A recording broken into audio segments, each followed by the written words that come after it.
Assalamualaikum warahmatullahi wabarakatuh. Perkenalkan, nama saya Umi Zarah Barokah. Di sini saya akan menjelaskan mengenai hakikat dan karakteristik dari IPS. Hakikat dan karakteristik IPS. Yang pertama, hakikat IPS. Hakikat umum. IPS adalah bidang studi yang mempelajari, menelaah, menganalisis gejala dan masalah sosial di masyarakat dengan meninjau dari berbagai aspek kehidupan atau satu perpaduan. Yang kedua, yaitu hakikat khusus. IPS adalah perwujudan dari suatu pendekatan interdisipliner dari ilmu sosial. Ia merupakan integrasi dari berbagai cabang ilmu sosial, yakni sosiologi, antropologi, budaya, psikologi, sejarah, geografi, ekonomi, ilmu politik, dan ekologi manusia, yang diformulasikan untuk tujuan instruksional dengan materi dan tujuan yang disederhanakan agar mudah dipelajari. Selanjutnya yaitu karakteristik IPS.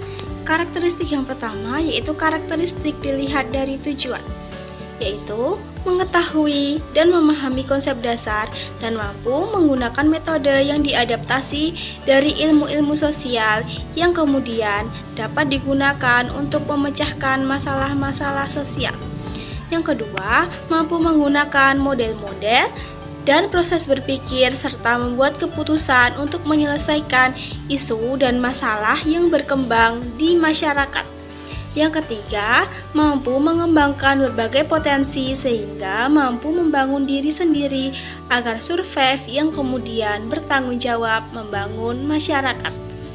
Tujuan pendidikan IPS di atas pada intinya diarahkan pada proses pengembangan.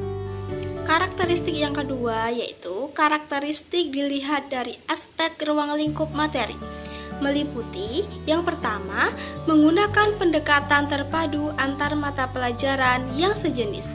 Yang kedua, berisi materi konsep, nilai-nilai sosial, kemandirian, dan kerjasama.